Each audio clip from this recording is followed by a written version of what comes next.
In today's video, I'm going to teach you how to upload your Google Docs to Google Drive using quick and easy options. Whether you're new to Google Drive or just looking for a refresher, I've got you covered. Let's dive right in. First, open your internet browser and navigate to Google Drive. If you're already signed in, you'll be directed straight to your drive. Otherwise, you'll need to log in with your Google account. Google Drive is a powerful tool for storing and managing your files in the cloud, making your documents accessible from anywhere.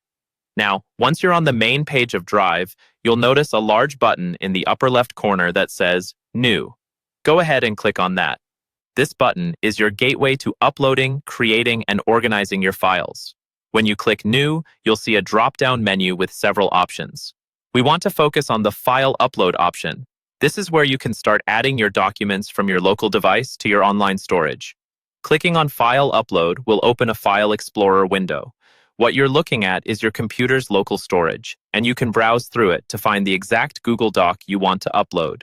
Select the document and then click Open. Uploading your file will take just a few seconds or minutes, depending on your internet speed and the file size. You'll see the progress of the upload in a small bar on the bottom right of your screen.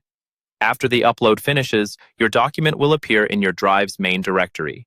From here, you can move it to a specific folder for better organization. To do this, simply click and drag the document to your desired folder in the sidebar. Organizing your documents will make it easier to find them later on, especially if you're dealing with a large volume of files. If you want to share your uploaded document with others, just right-click on the file and select Share from the context menu.